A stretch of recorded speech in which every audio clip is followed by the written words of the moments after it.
თქვენი უფლებები.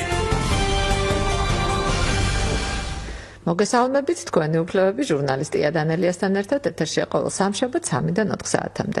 ჩვენი პირდაპირ ეთერის ტელეფონის ნომრები გახლავთ 2 40 91 92, 2 40 91 92. დღევანდელი ჩვენი სტუმარი გახლავთ ქალბატონი ანანო გორდეზიანი, ადვოკატი OK&CG-ის საადვოკატო ბიუროდან. დიდი მადლობა OK&CG-ის იმისთვის, რომ აქტიურად თანამშრომლობს ჩვენთან ერთად და მას გყავს არჩეულებრივი ადვოკატები, ძალიან პროფესიონალები. ჩვენ დღეს ვისაუბრებთ თავდებობაზე. ძალიან საინტერესო თემაა, იმიტომ რომ მას შემდეგ რაც საბანკო სექტორი ასე ძალიან გაძლიერდა, თითქმის ყველა ადამიანს აქვს კრედიტი და ვისაც კრედიტი არ აქვს, ის ბედნიერი გამონაკლისი ადამიანებისა თუ არსებობს ჩვენს ქვეყანაში, ისინი აუცილებლად არიან ვიღაც მეგობრის თავდები, შეიძლება სულაც უცხო ადამიანის თავდებიც კი აღმოჩნდნენ, იმიტომ რომ ძალიან შეტკივათ გული რაღაც კონკრეტულ შემთხვევაში, რაღაც ძალიან შემთხვევით მოხდნენ ესე თავდებად და შეიძლება მათ თუ ძალიან ბედნიერად დამთავრდა ეს კრედიტის გადახდა ხომ კარგი თუ არა და ძალიან შემთხვევით შეექმნათ ესეთი მოულოდნელი პრობლემები.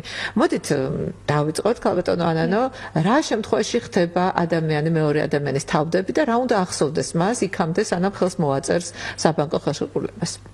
მოგესალმებით, დიდი მადლობა მოწვევისათვის. მივესალმებით თქვენს რადიო მსმენელს. რაც შეეხება თავდებობის საკითხს, ნამდვილად უნდა დაგეთანხმოთ. დღესდღეობით ყველა შეიძლება ითქვას, რომ ერთ-ერთი ყველაზე აქტუალური საკითხია თავდებობა, რადგან საბანკო სექტორის წარმომადგენლები, ისევე როგორც მიკროსაფინანსო ორგანიზაციები, ხშირად მიმართავენ ხოლმე თავდებობის ხელშეკრულებას და ამ გზით ცდილობენ, რომ უზრუნველყონ არსებული მოთხოვნების სამომავლო დაკმაყოფილება. ზოგადად რა არის თავდებობა? თავდებობის ხელშეკრულება ფორმდება ერთის მხრიდან კრედიტორს შორის, ის იქნება საბანკო დაწესებულება თუ მიკროსაფინანსო ორგანიზაცია, ხოლო მეორეს მხრიდან ფიზიკურ ან იურიდიულ პირს შორის.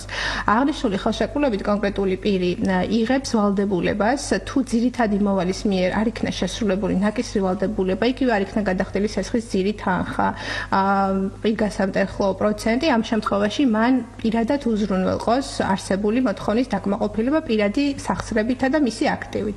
თუმცა აქაც განსხვავება უნდა განვასხვაოთ ორი ტიპის თავდებობა, ხშირი ან სოლიდარული თავდებობა და ზოგადად თავდებობა. ამ ორ მექანიზმს შორის განსხვავება სწორედ ის არის, რომ თავდებობის შემთხვევაში, როდესაც ეს არ არის სოლიდარული პასუხისმგებლობა, მოვალე კრედიტორია მოკლებულია შესაძლებლობას პირდაპირ განახორციელოს გარკვეული სახის მოთხოვნები წაუყენოს თავდებს, მანამ სანამ ყველა არსებულ რესურსს არ გამოიყენებს იმისათვის, რომ დავალიანება ამოიღოს ძირითადი მოვალის. ეს უბრალოდ თავდებს. დიახ, ეს უბრალოდ თავდებს და რაც შეეხება სოლიდარულ თავდებს, ამ შემთხვევაში კრედიტორი აღარ არის უკვე შეზღუდული, უშუალოდ ჯერ მოვალის აქტივებით დაიკმაყოფილოს მოთხოვნა და მას წაუყენოს პრეტენზია და მას შეუძლია არჩევანის საშუალება იძლევა პირდაპირ სოლიდარულ თავდებს მოსთხოვოს გარკვეული ფინანსური ვალდებულების შესრულება. დღესდღეობით ძალიან ნაკლებად ხდება თავდებობის გამოყენება, უფრო ხშირი არის სოლიდარული თავდებობის გამოყენება, რადგან კრედიტორი სტანდარტული პირობებს თავაზობს როგორც მსესხებელს, ასევე სოლიდარულ თავდებს და ცდილობს, რომ დაიტოვოს არჩევანის თავისუფლება და არ იყოს შემდგომში შეზღუდული პირობითად მხოლოდ მოვალის მიმართ განახორციელოს გარკვეული სახის მოქმედებები და შემდგომ თავდების მიმართ. ამიტომ სოლიდარული თავდებობა ეს არის გავრცელებული ფორმა, რადგან ეს უფრო კრედიტორისთვის მოსახერხებელია. რაც შეეხება უშუალოდ მოქალაქეებმა რას უნდა მიაქციონ ყურადღება, ხშირად ხდება ხოლმე, რომ თავდებობის ხელშეკრულება ფორმდება ძირითადი მსესხებლის ახლო მოჯახის წევრის მიერ, ნათესავის მიერ და ეს ადამიანები ისე აწარმოებენ ხშირად ხელშეკრულებას ხელს, ვიზით თვალისწინებენ დიახ იმ შედეგებს, რა შეიძლება მოხდეს. შემდგომ უკვე როდესაც პროცედურები იწყება, თუნდაც სასამართლო წარმოება ან იძულებითი საახსრობო ღონისძიებები, მხოლოდ მაშინ ინტერესდებიან და ძალიან უკვირთ ხოლმე მოქალაქეებს, რატომ როგორ შეიძლება მოსთხოვოს კრედიტორმა მას გარკვეული ვალდებულების შესრულება, მაშინ როდესაც მას არ აუღია და არ მიუღია ის ძირითადი სესხის თანხა. ქალბატონო, მე ძალიან მაინტერესებს ბანკის თანამშრომელი ვალდებული არის თუ არა, ისე როგორც ნოტარიუსი. მასთან მისული ორი ადამიანი, ერთი სესხს იღებს, მეორე უბრალოდ ამოწმებს, რომ ეს ადამიანი არის თქო გადახდისუნარიანი ან არ ვიცი კიდე 1000 კითხვაა, რომელსაც აგრეთვე უსვამენ თავდებს. მაგრამ აბსოლუტურად შეიძლება ქუჩიდან მისული ადამიანი, რომელიც საერთოდაც არ ერკვევა და უბრალოდ წამოვყევი შენ ჭირიმე, შენ ხელმოწერაა საჭირო, აი ასე მიდის და საერთოდაც არ არის მომავალში გარკვეული იმ საფრთხეებში, რა საფრთხეც მას შეიძლება მართლა დაემუქროს. ძალიან მაინტერესებს ვალდებულია თუ არა ბანკის თანამშრომელი ზედმიწევნით კარგად აუხსნას სოლიდარულ მევალესაც და მევალესაც მაპატიეთ და არასოლიდარულ მევალესაც თავდებსაც რა არის მათი უფლებები და რა საფრთხის წინაშე შეიძლება ეს ჩავარდეს. დიახ, ანუ კომერციული ბანკებს ისევე როგორც მიკროსაფინანსო ორგანიზაციებს ბუნებრივია ის პირები მოქცეულნი არიან საქართველოს ეროვნული ბანკის ზედამხედველობის ქვეშ. შესაბამისად არსებობს ეროვნული ბანკის მხრიდან გარკვეული სახის რეგულაციები, მათ შორის ინფორმაციის მიწოდების ვალდებულებაც კომერციულ ბანკებთან მიმართებით, სადაც ნათლად და ცალსახად არის კომერციული ბანკების ვალდებულება გაწერილი, რომ მათ ოპერატორებმა ამ შემთხვევაში მიაწოდონ ზუსტი და ამომწურავი ინფორმაცია მოქალაქეს იმ პროდუქტების თაობაზე, რომელსაც ისინი სთავაზობენ. თუმცა სამწუხაროდ დღესდღეობით ნაკლებად ხდება ხოლმე მსგავსი განმარტების მიცემა, იმიტომ რომ ხშირად ძალიან სწრაფად ხდება სესხების გაცემა, ასევე კრედიტორისთვის მთავარია, რომ გამოიკლიოს თუნდაც თავდების ფინანსური აქტივების შესახებ ინფორმაცია მიიღოს და ნაკლებად ინტერესდება იმით თავდებს გათვითცნობიერებული აქვს თუ არა შესაძლო რისკები და პასუხისმგებლობის ზომები. ამიტომ მე როგორც ადვოკატი მოუწოდებდი მოქალაქეებს, რომ არ იყვნენ იმის იმედად, რომ ვინმე მათ გარამეს განუმარტავს, არსებობს უფასო იურიდიული კონსულტაციები, ამიტომ სანამ გადაწყვეტენ რაღაც სამართალ ურთიერთობაში შესვლას და ხელშეკრულების ხელის მოწერას, მიუხედავად იმისა, რომ მესმის შესაძლებელია ძირითადი მსახიობანი მისი ახლო ოჯახის წევრი იყოს და ბუნებრივია ნდობა არსებობს, თუმცა მაინც უნდა წაიკითხონ, გაეცნონ ხელშეკრულებას, გაითვალისწინონ და გაიაზრონ ის პასუხისმგებლობის შედეგები, რაც დადგება ამ ხელშეკრულებაზე ხელმოწერით და მხოლოდ ამის შემდგომ მოაწერონ ხელი.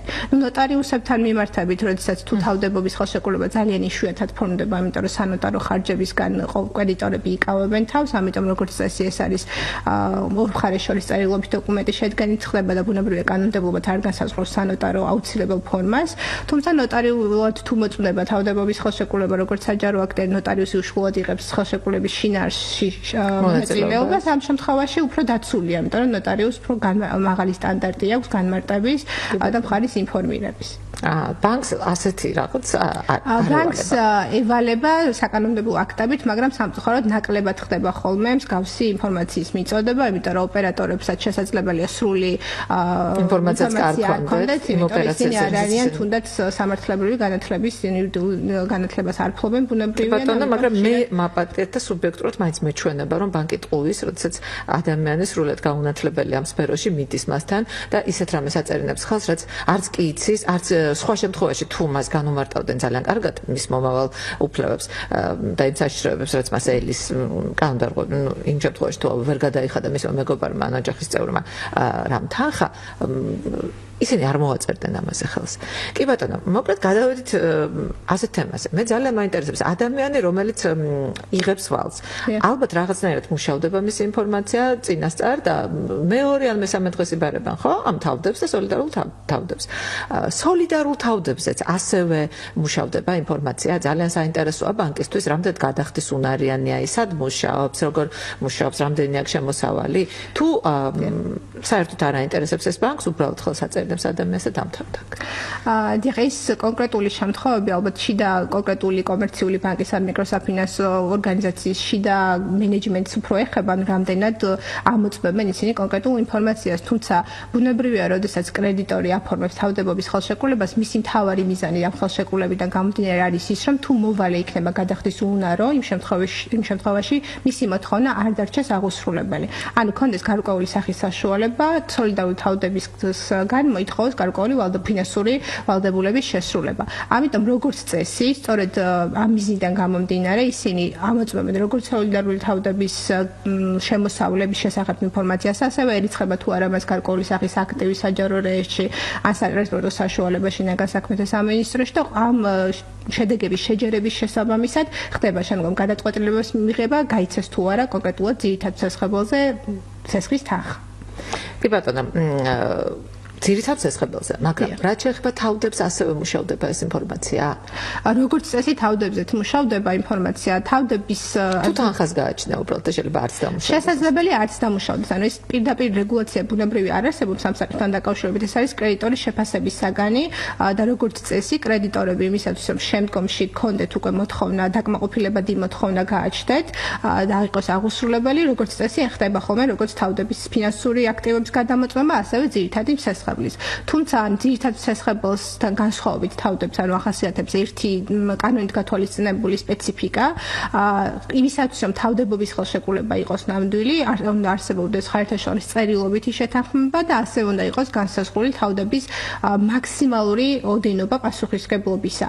ანუ შესაძლებელია პირობითად ძირითადმა მოვალემ სესხი აიღოს მაგალითად $100,000 ოდენობით პირობითად რო ვისაუბროთ, მაგრამ თუ თავდებობის მაქსიმალური ზღვარი იქნება $5,000, თავდებს შეიძლება მოთხოვნა წაიყონოს მხოლოდ აი ამ ფარგლებში, მიუხედავად იმისა, რომ გაცილებით მეტი არის. აი აბას ვინ განსაზღვრავს, რამდენი შეიძლება ვთქვა თავდებს 100,000-დან გამოართვა ან ხელშეკრულებაში იწერება თუ არა ეს წინასწარ. სწორედ ესეც შეიძლება ითქვას, რომ მანკერი პრაქტიკაა, კონკრეტული ორგანიზაციები ბუნებრივი სესხის ძირთანხმას გასცემენ, იქ ანუ იანგარიშება ასევე დარიცხული პროცენტი და შესაძლო ჯარიმის ოდენობა, რაც შეიძლება წარმოიშვეს იმის თუ მოვალი არ გადაიხდის და არ შეასრულებს ვალდებულებას. ამიტომ ეს ფიქსირება, ანუ მაქსიმალური ზღვარი თავდების პასუხისმგებლობისა სწორედ ისეთი თანხა ეთითება, რომელიც ძალიან აღემატება სესხის ძიროდენობას, დამატებულ დარიცხულ პროცენტს, რომ შემდგომში შეიქმნას კრედიტორმა და მიუთითოს მაგალითისათვის, რომ ანუ ამ ხელას ზღულოდენობაში ამოდენობით აკეთებს თავდები პასუხს და კონდეს დაკმაყოფილების წინა პირობები ამ მოთხოვნის. თუმცა ასევე მნიშვნელოვანია თავდების მეორე სოლიდარული თავდები იქნება ეს თუ თავდები მნიშვნელოვანი მეორე საკითხი არის კრედიტორის მხრიდან მისი ინფორმირებულობის საკითხი.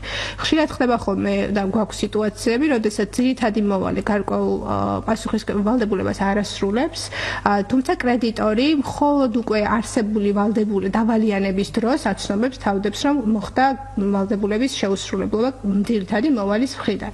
შესაძლებელია თავდები ფიქრობდეს, რომ ძირითადი მოვალე ფარავს გრაფიკით გათვალისწინებულ ვალდებულებას. მან არ იცის ამის შესახებ და მისთვის მეორე დღეს მისული სარჩელი აღმოჩნდეს იმის ცნობა, რომ თურმე მოვალეს არ შეუსრულებია ვალდებულება და ეხლა სამოყო დაწესებულება არ არის. შემდეგ რაც თქვა ძირითად მოვალე აღარ იხდის ნაკის ვალდებულებას აღარ ასრულებს, რამდენი ხნის შემდეგ და რამდენი დავალიანების შემდეგ ურეკავენ ხოლმე სოლიდარულ მოვალეს. იქნება ბატონო ჩემო პირველივე დღეს რომ აცნობოთ ეს კაცი იხდის და არ უნდა მას ჯარიმის გადახდა. ან მეორე დღეს კი ბატონო და სადაც 20-ლარიან ჯარიმას კიდე შეიძლება. ესეთი დრო ბადა კონკრეტული მართალი არ არის განსაზღვრული ძირითადი მოვალის მიერ ვალდებულების შეუსრულებლობით და რამდენ დღეში უნდა აცნობს თავდებს კრედიტორმა, თუმცა ეს უნდა იყოს გონივრული ვადა, რადგან ბუნებრივი არსებობს პირგასამართლოები, რომელიც ერიცხება შეუსრულებელ ვალდებულებას. ამიტომ თუ კი თავდებს ექნება შესაძლებლობა რომ შეასრულოს ეს გრაფიკით გათვალისწინებული ვალდებულება, მას უნდა მიეცეს საშუალება გონივრულ ვადაში. წინააღმდეგ შემთხვევაში თუ კრედიტორი აცნობებს პირველი გადახდის დარღვევიდან 1 თვის შემდგომ თავდებს მოუწევს როგორც ძირითადი ვალდებულების შესრულება, ასევე 1 თვის პირგასამტეხოს გადახდა, რაც ბუნებრივია მძიმე ფინანსურ მდგომარეობაში ჩააყენებს თავდებს. ამიტომ ეს ვადა უნდა იყოს გონივრული. სამწუხაროდ ასევე მანკერი პრაქტიკაა და სასამართლოში არაერთი საქმე ყოფილა ამ ნაწილში. კრედიტორები ხშირად მიიჩნევენ, რომ თავდებისათვის SMS შეტყობინების გაგზავნა ან მისამართზე მხოლოდ ელექტრონული პოსტ, თუნდაც ელექტრონული ან დაზღვეული პოსტით გაგზავნა ის ნიშნავს უკვე თავდების გაფრთხილებას. თუმცა ამას არც საბედნიეროდ არც სასამართლო პრაქტიკა არ იზიარებს ბოლო პერიოდში, რადგან თუ კი თავდებს არ მიეცა საშუალება რომ უშუალოდ აღიქვას იმ განცხადების შინაარსი, წერილის შინაარსი და მას მხოლოდ პირობითად შეიძლება კურიერმა, საფოსტო სამსახურის კურიერმა გაუკრას შეტყობინება ან შესაძლებელია მეზობელს დაუტოვოს პირობითად და ის გზავნილი ქარმა წაიღოს ბოლოს შესაძლებელია ყველანაირი ფორსმაჟორული გარემოებაც მოხდეს, ვერ აღიქვას და ვერ მოახდინოს მისი აღქმა წაკითხვა. ამიტომ ეს არ ნიშნავს თავდების გაფრთხილებას, თავდების გაფრთხილებულად ითვლება მას შემდეგ, რაც იგი ობიექტურად შესაძლებელი აქვს მას შესაძლებლობა აქვს რომ გაიცნოს დოკუმენტის შინაარსი. გავეტანო ანა, თუ სასამართლომდე მივიდა ეს საქმე, თავდები გაგიჟდა, იმიტომ რომ მას გავიდა თვეები და არ აცნობეს არაფერი და დაუგროვდა უზარმაზარი თანხა და წავიდა სასამართლოში. მოსამართლე რამდენად ითვალისწინებს აი ამ გარემოებას? ბუნებრივია მოსამართლე იქიდან გამომდინარე რომ არ ჩაბარდა ხელი არაფერს მოუწერია, არც სატელეფონოზე არ იქონია მას და ასე შემდეგ. შემიძლია ვთქვა, რომ საბედნიეროდ ეხლა განხილული საქმეების უმრავლესობა, რომელიც ჩვენ პრაქტიკაში გვქონია დასრულებულა თავდების სასარგებლოდ, მოსამართლეები ნამდვილად გონივრულად აფასებენ აღნიშნულ ჩაბარების საკითხს და არაერთი თუნდაც უზენაესი სასამართლოს განმარტება არსებობს ნება როდის არის მხარისთვის მიღებული და გაცნობადი და ის უნდა იყოს მხარის მიერ აღქმადი და უნდა ქონდეს შესაძლებლობა რომ აღიქვას, ანუ მხოლოდ ნების გამოვლენა და გაგზავნა არ ნიშნავს იმას, რომ თავდებისთვის გასაგებია კრედიტორის მოთხოვნები და მოვალის მიერ ვალდებულების დარღვევა. ამიტომ იმ შემთხვევაში თუ თავდები არ არის გაფრთხილებული, თავდებს ბუნებრივია პასუხისმგებლობა არ ეკისრება ამ ნაწილში. და ესეთი პრაქტიკა უკვე მრავალი არსებობს ჩვენს თუნდაც საქმეებს თუ გადავხედავთ და საბედნიეროდ სასამართლო ძალიან გონივრულად მარტავს და ადეკვატურად აღნიშნულ საკანონმდებლო დანაწესს. ქალბატონო, სატელეფონო ზარი იმ შემთხვევაში, როდესაც ბანკი ურეკავს ადამიანს, ითვლება თუ არა ოფიციალურ შეტყობინებად? ამ შემთხვევაში გაჩნია ვინ არის სუბიექტი. თუ ურეკავს მაგალითად თავდების ოჯახის წევრს, რომელიც შეიძლება რომ დაურეკოს თავდების ოჯახის წევრს. ეს კიდევ სხვა საკითხია, პერსონალური მონაცემები, რამდენად უნდა დაიცვას კრედიტორმა და რო არ უნდა მოხდეს მისი გამჟღავნება. ხშირად ხდება ხოლმე შემთხვევები, თუ გადავუხოთ ხა საკითხს, სამწუხაროდ ურეკავენ ხოლმე, ხდება ოჯახის წევრებზე შეტყობინება გარკვეული სახის შეუსრულებელი ვალდებულების შესახებ ინფორმაციას აწვდიან, რომ მაგალითად შენ რომელიმე ოჯახის წევრს აქვს საბანკო კრედიტი, ჩვენთან სესხი აქვს შეუსრულებელი. ეს არის პირდაპირ პერსონალური მონაცემების დარღვევა, რადგან მხოლოდ სრულწლოვანი ქმედუნარიანი პირია უფლებამოსილი ქონდეს ინფორმაცია მისი შეუსრულებელი ვალდებულებების შესახებ კონკრეტული კრედიტორისაგან.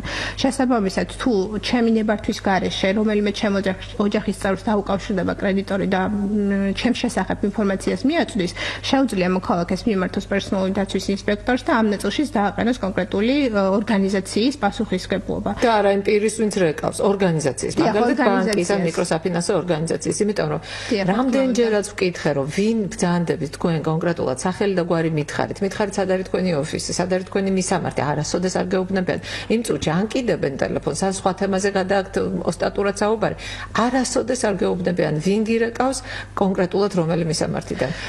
სულ ვეუბნები, რომ მე თქვენ აუცილებლად გიჩვენებთ, როგორც მითხარით თქვენი მისამართი და ეს არის შეუსრულებელი მისია ეს. დიახ, აქ ერთი მომენტია კიდევ გასათვალისწინებელი, ხშირად ხდება ხოლმე ასეთი ამოღების სამსახურებს უწოდებენ ბუნებრივია ესეთი ორგანიზაციები, თუმცა ეს აბსოლუტურად გაურკვეველი ორგანიზაცია ვინ არის ამოღების სამსახური. ერთადერთი ორგანო, რომელსაც სახელმწიფოს მხრიდან დელეგირებული აქვს აღსრულება, ეს არის აღსრულების ეროვნული ბიურო, რომელიც უფლებამოსილია, რომ სასამართლო გადაწყვეტილება აღასრულოს და განახორციელოს იძულებითი ღონისძიებები მოვალის მიმართ. დანარჩენი კომპანიები უკანონოდ მუშაობენ. ანუ უკანონოდ გეტყვით, ესეთი ამოღების სამსახურები, რომელიც თავის თავს უწოდებენ ამოღების სამსახურებს, ანუ არიან დარეგისტრირებული როგორც წესი შეზღუდული პასუხისმგებლობის საზოგადოების ფორმით და არიან სახელშეკრულება ურთიერთობაში. მათ აქვთ კონკრეტულ საბანკო დაწესებულებასთან ან მიკროსაფინანსო ორგანიზაციასთან ხელშეკრულება, რომლითაც ესეთი ორგანიზაცია სთხოვს მათ, რომ დაურეკოს მათ სესხებლებს, რომლებიც არ ასრულებენ ვალდებულებას და სთხოვოს ვალდებულების შესრულება. შესაბამისად, ხშირია ხოლმე, როდესაც ესეთი ორგანიზაციები რეკავენ მომხმარებლებთან და ეუბნებიან, რომ ისინი არიან ამოღების სამსახურიდან. მერწმუნეთ მოქალაქემ, რომელმაც არ იცის აღსრულების ეროვნული ბიუროს არც ევალება პრინციპში, რომ გამიჩნოს აღსრულების ეროვნული ბიუროს ფუნქციები, ეგრეთ წოდებული ამოღების სამსახურიდან ხდება გარკვეული სახის შეშფოთება, რადგან ისინი მათ მიაჩნიათ, რომ აღმასრულებელი ეკონტაქტებათ და ხდება მათი ქონების რეალიზაცია. სხვათა შორის იყო ბოლოს პრეცედენტი, როდესაც ესეთი შემთხვევა დაფიქსირდა თუ არ ვცდები ერთ-ერთმა მიკროსაფინანსო ორგანიზაციამ ესე დაურეკა მომხმარებელს და უთხრა, რომ ამოღების სამსახურიდან იყო და შემდგომ აღსრულების ეროვნული ბიუროს მოთხოვნით ასეთმა ორგანიზაციამ გაავრცელა საჯაროდ მიმართვა და ბოდიშიც კი მოიხადა იმისათვის, რომ მომხმარებელი შეცდომაში შეიყვანა და ეს არ იყო აღსრულების ეროვნული ბიუროს თანამშრომლისგან გახორციელებული ზარი და იყო ეგრეთ წოდებული ამოღების სამსახურის მიერ გახორციელებული შეტყობინება. თუმცა ამ მოქალაქეს აქედან არანაირი შეღავათე მორალური არ მეუღია. კი ბატონო, ქალბატონო, მე მაინტერესებს კიდევ ერთი რამ. რამდენად სამართლიანია და სასამართლო რამდენად სამართლიანად მიიჩნევს, როდესაც ერთი ადამიანი იღებს სესხს, ის ხარჯავს ამ ფულს კონკრეტული დანიშნულებისთვის, მაგალითად ბიზნესისთვის და მეორე ადამიანი, რომელიც უბრალოდ მიყვება მას კეთილინების აღმასრულებლად და ხშირ შემთხვევაში არც კი იცის რატომ მიყვება, შემდეგ გაჭირების შემთხვევაში სწორედ ამ ადამიანს მეორეს, რომელსაც ერთი თეთრი არ აუღია აქედან, მოეთხოვება თანხის სრული დაფარვა, როგორც თქვენ ამბობთ, სოლიდარული მევალე თუ არის, მაშინ საერთოდ დაღუპული ადამიანი. დიახ, მისმის, მაგრამ ბუნებრივია გასაგებია კრიტერიებია, თუმცა სახელშეკრულებო თავისუფლება მოქმედებს, ანუ არც ერთ ადამიანს არ აიძულებს არც საბანკო დაწესებულება, არც მიკროფინანსური საფინანსო ორგანიზაცია, რომ გააფორმოს ხელშეკრულება. ამიტომ გასაგებია ის მოქალაქეების მიდგომა, რომ ეს არის ოჯახის წევრი, ნათესავი, ახლობელი, რომელიც თხოვს ხოლმე დახმარებას, რომ სოლიდარული თავდები იყოს კონკრეტულ ურთიერთობაში მისი, თუმცა აუცილებელია აღნიშნული ურთიერთობის მიუხედავად კარგად წავიკითხოთ ხელშეკრულება და გავიაზროთ პასუხისმგებლობის შესაძლო პირობები. ამიტომ თუ კი ასეთ ხელშეკრულებას ხელი მოეწერება, ბუნებრივია ივარაუდება სასამართლოს მხრიდანაც, რომ მხარემ აღიქვა და თავისუფალი ნება გამოხატა. ამიტომ ამ ნაწილში გავუტოვანო, მე მიმაჩნია, რომ პრესამაც, ადვოკატებმაც და ზოგადად სამოქალაქო საზოგადოებამ დიდი სამუშაო გასწეს იმისთვის, რომ ადამიანები, რომლებიც ძალიან დაბნეულები იყვნენ ამ შემთხვევაში, ქონოდათ რაღაც ინფორმაცია და ასე ხელაღებით ახლა ადამიანი აღარ მიდის ალბათ ბანკში და ასეთი უცოდინარი აღარ არის აი კანონების, რომ მართლა კარგად უნდა წაიკითხოს ხელშეკრულება და მართლა ძალიან ცოტა ადამიანი თუ არის ახლა, ვინც თქვათ ხელშეკრულებას ხელს აწერს ესე სოლიდარულ მევალედ თუ თავდებათ. მაგრამ მე რა მაინტერესებს, არ ხოლმე შემთხვევა, როდესაც ადამიანს არავითარ შემთხვევაში კრედიტს არ აძლევს ბანკი, თუ მას არ ყავს თავდები. ამდენ სამართლიანია ეს იმ შემთხვევაში, როდესაც ადამიანს აქვს ხელფასი, უბრალოდ დიდი შეურაცხყოფაა მისთვის, რომ მე შენ არ გაძლევ სესხს, იმიტომ რომ შენ უნდა მოიყვანო სხვა თავდებიც და მე შენ შეეჭვიშა მაგ. დიახ, ანუ ისეთ სახელშეკრულებო თავისუფლებას თუ განსაზღვრავთ, ანუ კრედიტორის მხრიდან ხშირად ხდება ხოლმე ესეთი შემოთავაზება ძირითადი მსახლებისათვის, რომ თუ კონკრეტულად ის შეძლებს და წარუდგენს კრედიტორს მაგალითად ორ თავდებს ან ერთ თავდებს, ამ შემთხვევაში გაიცემა მხოლოდ სესხი. ესეთი შემთხვევებიც ყოფილა, თუმცა დღეს მოქმედი კანონმდებლობით არც კომერციულ ბანკს და არც მიკროფინანსო ორგანიზაციას და არც რიგით მოქალაქეს, რომელიც კრედიტს გასცემს, ესეთი შეზღუდვა არ აქვს, რომ გასცეს სესხი თავდებობის გარეშე.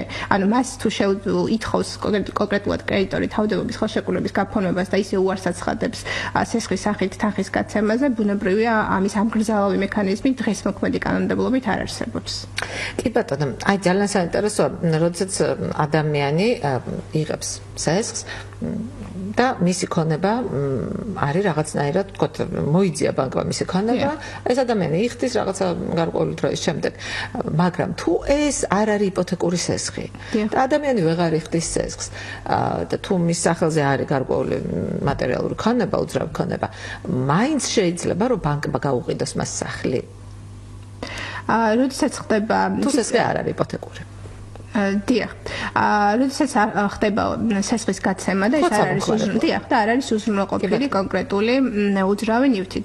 ამ შემთხვევაში ბუნებრივია, რომ კრედიტორს არ აქვს, ასე ვთქვათ, პირველ რიგში დაიკმაყოფილოს მოთხოვნა, რადგან არ არის უზრუნველყოფის საგანი, თუმცა იმ შემთხვევაში, როდესაც გადაწყვეტილებით თუ დაეკისრება მოვალეს ამ სამოხმარებელ სესხის შესრულებისათვის გარკვეული ფულადი ვალდებულების შესრულება, ახსულებაში თუ იარსებებს აქტივი, რომელიც თუნდაც არის დატვირთული იპოთეკის უფლებით კრედიტორის სასარგებლოდ, მაინც შეიძლება დაექვემდებაროს რეალიზაციას. ანუ მხოლოდ იპოთეკის არარსებობა არ გამორიცხავს ნივთის რეალიზაციას, თუ აქტივი არსებობს სესხებლის საკუთრებაში. კი ბატონო. და ესეთი კითხვა კიდევ. თუ სოლიდარული თავდები არ არის და უბრალოდ ჩვეულებრივი თავდებია, მის ქონებას ასევე ემუქრება? თქვათ, გაყიდვა, გასხვისება და ამოღება? მხოლოდ იმ შემთხვევაში აქ სპეციფიკა განსხვავებულია, როგორც აღვნიშნეთ, მხოლოდ იმ შემთხვევაში, თუ კრედიტორმა უკვე მიმართა მოვალის წინააღმდეგ იძულებით ღონისძიებებს და მაინც ვერ მოახდინა მოთხოვნის დაკმაყოფილება, ამ შემთხვევაში შეუძლია მხოლოდ მოთხოვნა წაუყენოს თავდებს. ანუ პარალელურ რეჟიმში, როგორც ეს სოლიდარული თავდების შემთხვევაში ხდება, მას არ აქვს უფლება მიმართოს სასამართლოს და მოითხოვოს ორივე მათგანის, ანუ როგორც ძირითადი მოვალის, ასევე სოლიდარული თავდებისგან ვალდებულების შესრულება. თქვენ ძალიან რომ როცა არის ადამიანთან თავდები და არასოლიდარული თავდები, მხოლოდ მაშინ შეუძლია სასამართლოს მიმართოს თავდებს, თუ ყველანაირი ზომა მოიწურა ძირითად მევალესთან. შე შემთხვევაში თქვენ ხომ იცით რომ ასე არ ხდება. პირველივე დღეს, როდესაც არ შეიტანს თქვათ ერთი ადამიანის კრედიტი აიღო, ერთი დღეც კი გადაცილდება, მიადგებიან ხოლმე აუცილებლად იმის ანგარიშებს აყადაღებენ, რა ქვია, თავდების ანგარიშს. რამდენ სამართლიანი ადამიანია ეს და შეიძლება თუ არა თავდებმა უჩილოს სასამართლოში ასეთ შემთხვევაში. დიახ, იმ შემთხვევაში თუ გაფორმებულია თავდებობის ხელშეკრულება და თავდებისთვის ცნობილია რომ კრედიტორს არ განუხორციელებია ის ძირითადი ღონისძიებები და არ უცდია ძირითადი მოვალის საკანონმდებლობის შესრულების მიზნით გარკვეული საპროცესო მოქმედებები არ განუხორციელებია იგივე სასამართლოსთვის არ მიმართავს აღსრულების ეროვნული ბიუროსთვის გამარტივებული ფორმით არ მიუმართავს და მოახდინა მისი ანგარიშების პირდაპირ ფორმით დაყადაღება ბუნებრივია შეუძლია თავდებს გააჩნია უფლება მოსთხოვოს კრედიტორს ჯერ განახორციელოს ზემოაღნიშნული მოქმედებები და მხოლოდ ამის შემდგომ მიმართოს თავდებს გარკვეული სახის პრეტენზიით. ანუ ამის უფლება გააჩნია.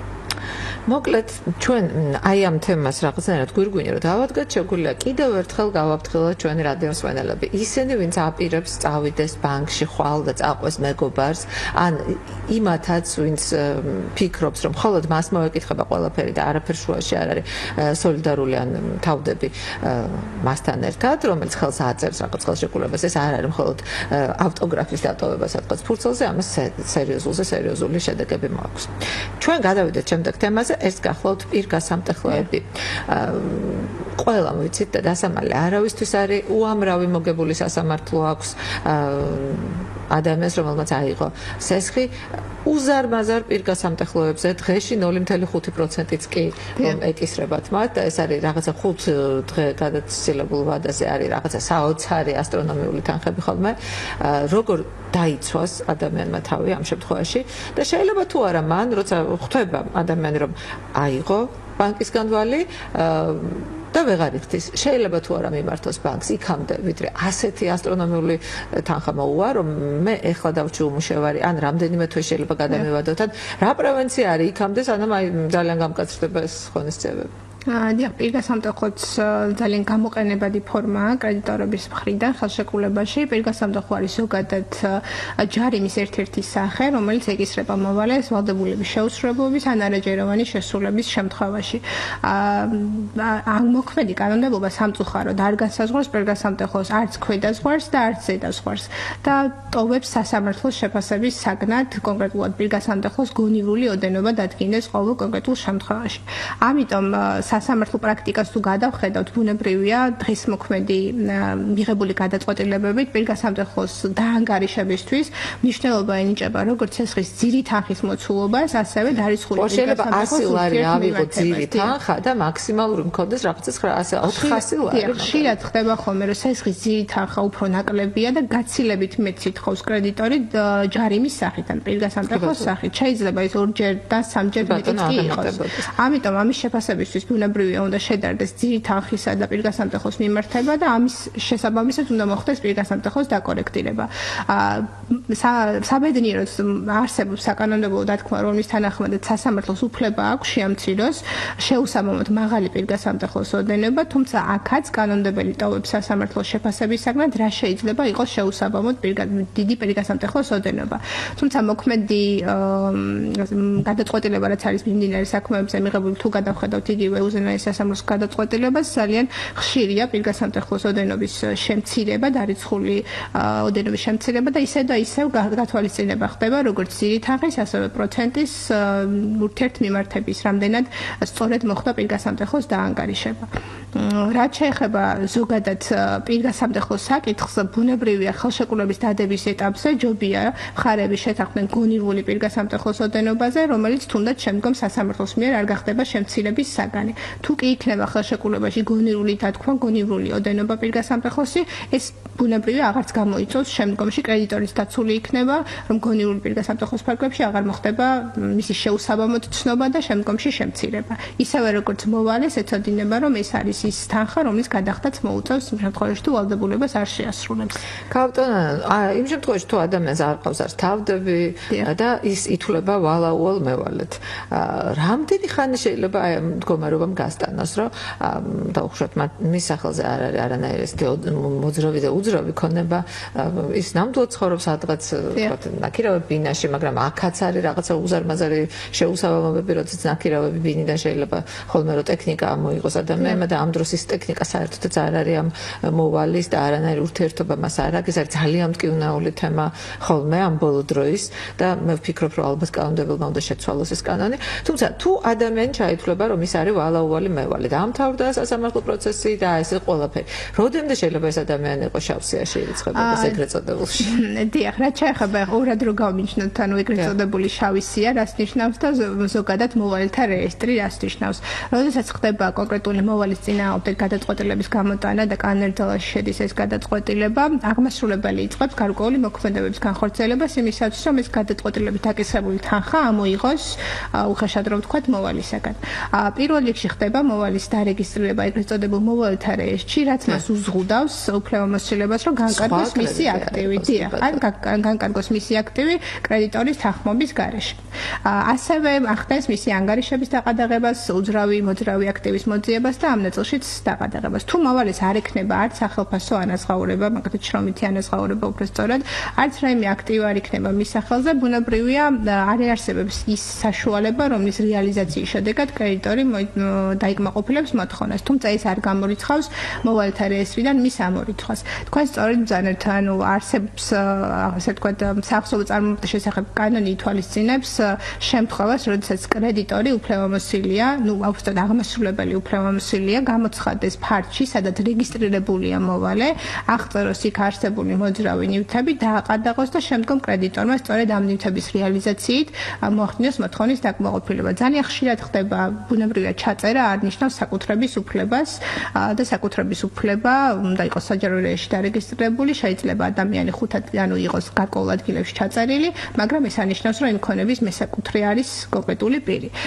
ამიტომ ძალიან ხშირია შემთხვევა, როდესაც აღმასრულებელი ცხადდება ჩაწერის მისამართზე, შესაძლებელია ეს ადამიანი იყოს იქ ქირის და დაქირავებული ქონდეს ფართი, ან ცხოვრების ოჯახის სხვა წევრთან, ახლობელთან და შემდგომ მესაკუთრეს უშუალოდ ამ ნივთების უწევს ყადაღისგან, ასე ვთქვათ, ამორიცხვის სარჩელის დაყენება უხეშად რო ვთქვათ ესეც და კიდევ სასამართლო წარმოებებში ჩართვა ასევე შეჩერება, დიახ, შეჩერება მიმდინარე საახსრობო წარმოების რომ არ მოხდეს სასამართლოს მიერ გადაწყვეტილების მიღებამდე ამ ნივთების რეალიზაცია, რაც ბუნებრივია პრობლემას ქმნის.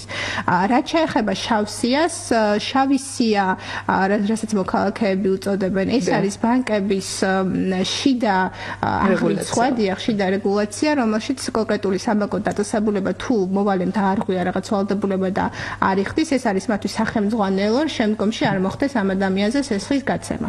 თუ კი მაგალითად არსებობს შემთხვევები, როდესაც ხანდაზმული ვალების მიუხედავად კონკრეტული ვალი ხანდაზმული იყო, როდემდე ითვლება ქალბატონო ხანდაზმულ ვალად? 1 წელი, 3 წელი, მე ვიცი რომ 1 წლის შემდეგ თუ 1 წელი ბანკმა ვერ მოახერხა ვერაფრით ამოღება ადამიანს, ის აუცილებლად ჩამოწერს ამ ვალს, იმიტომ რომ მასაც ვთქვათ სხვა ფინანსური ორგანიზაციისგან აქ დასესხების ფული, უცხოური ფული ტრიალებს, როგორც მოიხსენება და ქართული ფული ძალიან იშვიათია, ჩამოწერს ამ ვალდებულებას, რომ მუდმივად არ ეკიდოს მას კისერს და გადასცემს სწორედ ამ ამომღებ კომპანიებს და როდემდე შეიძლება რომ ვთქვათ აი ამ ამომღებმა კომპანიებმა ასე ძალადობრივი მეთოდები განახორციელონ იმ ვალაუვალ მევალეზე, რომლისგან ძვერ იღებს ამ თანხას, ან სულაც არ უღირს მაგალითად სასამართლოსთვის მიმართვა, იმიტომ რომ იმდენად დიდი არის, იმდენად შეიძლება მცირე იყოს ვალი და იმდენად დიდია სასამართლო ბაჟის გადახდა ამ შემთხვევაში და დრო და ენერგია და კიდე ადვოკატის ხარჯი, რომ ამომღებ კომპანიასაც კი არ უღირს ეს და ამიტომაც მიმართავენ ასე ძალადობრივ კომპანიებს ხოლმე.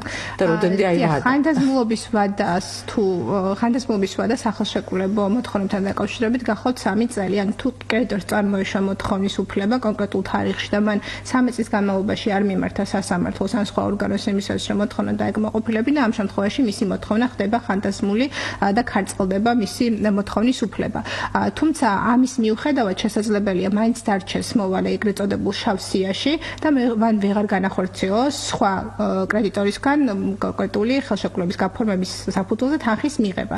ამ შემთხვევაში მოქალაქეს შეუძლია მიმართოს სასამართლოს ეგრეთ წოდებული აღიარებითი სარჩელით და მოითხოვოს იმ ფაქტის დადასტურება, რომ მას ვალდებულება აღარ გააჩნია და მოხდეს მისი ამოღება ეგრეთ წოდებული შავი სიიდან, რაც ბუნებრივია საშუალებას მისცემს, რომ სხვა კომერციულ ბანკებთან თუ სხვა ორგანიზაციებისგან მიიღოს ფუადი სახსრების სესხის სახით. თუმცა არასოდეს არ ჩქარობენ აი ესეთი ვთქვათ შავი სიიდან ამოღებას. ბუნებრივია, როგორც წესი არ ხდება ხოლმე, თუ სასარჩელო წარმოებით არ დაიწყო მოვალემ დავა, რომ დადგინდეს, რომ ნამდვილად შესრულებულია ვალდებულება და აღარ აქვს მოთხოვნა კონკრეტულ კომერციულ ბანკს და შესაბამისად 3 წლის შემდეგ შეიძლება ეს მოხდეს? დიახ, ან როდესაც მოთხოვნის უფლება გადადგა და იქიდან 3 წლის განმავლობაში მაგმა არ მიმართა მოთხოვნის დაკმაყოფილების საშუალებას სასამართლოს. ანუ უკვე ამ პერიოდის შემდგომ ეს ხდება ხანდაზმული. დაუშვათ მიმართა, მაგრამ ვერ ამოიღო ვერაფერი და გავიდა 3 წელი. ამ შემთხვევაში არა, იმიტომ რომ მიღებული გადაწყვეტილება, როდესაც უკვე არსებობს და მიმართულია ვადაში, უკვე 10 წელი აქვს იმისათვის კრედიტორს, რომ წარადგინოს ახსოვების ეროვნულ ბიუროში და აღასრულოს ეს გადაწყვეტილება. ამიტომ ეს ვადა მოიცავს მხოლოდ მიმართვის უფლება, ანუ მიმართვა უნდა მოხდეს ამ 3 წელში. თუ კრედიტორმა იდავა დადგენილ ვადაში და ხანდაზმულობის ვადა არ გაუშვა, შემდგომში გადაწყვეტილება რო იქნება მიღებული, შეუძლია 10 წლის განმავლობაში ან წარადგინოს, ან არ წარადგინოს ახსოვების ეროვნულ ბიუროში, რომ მოახდინოს თანხის ამოღება. შესაძლებელია ესეც კრედიტორის გადასაწყვეტია თანხა დააკისროს მოვალეს გადაწყვეტილების მიღებით, მაგრამ შემდგომ ეს გადაწყვეტილება უკვე აღარ წარადგინოს ახსოვების ეროვნულ ბიუროში, რადგან ჩათვალოს, რომ ისედაც ამოღებადი არ იქნება ეს ესხი და დამატებით აღარ გაწიოს ახსოვების ეროვნულ ბიუროს ხარჯი მომსახურებისათვის. კი ბატონო, ქალბატონო, მე მინდა აგრეთვე ჩვენი გადაცემა დასასრულს უახლოვდება, სულ რაღაც 3 წუთი დაგვრჩა გადაცემის ბოლომდე. მე მინდა თქვენი პრაქტიკით როგორ არის ხოლმე ეს, როდესაც ბანკები მიმართავენ სასამართლოს და სასამართლო გამოიძახებს ხოლმე მოვალეს კრედიტორს და იმალება ადამიანი. არ გამოცხადდება სასამართლოზე. რა მძიმე შედეგი შეიძლება ამას მოყვეს და როგორ შეიძლება რომ ადამიანი გავაფრთხილოთ, რომ ჯობს მივიდეს სასამართლოში და რითი არის მისვლა უკეთესი. დიახ, ხშირად არის შემთხვევა, როდესაც მხარეს ბარდება სასამართლოდან მგზავნილი, უწყება რომ მოწვეულია ის სასამართლოს ხდომაზე, და მხარე არ ცხადდება, ამ შემთხვევაში უფლებამოსილია კრედიტორის შუამდგომობის საფუძველზე სასამართლო მიიღოს დაუსწრებელი გადაწყვეტილება, რაც იმას ნიშნავს, რომ კრედიტორის მიერ გაცხადებული ფაქტები ითვლება დადასტურებულად და ხდება სარჩელის ავტომატურად დაკმაყოფილება და მოპასუხისთვის თანხის დაკისრება.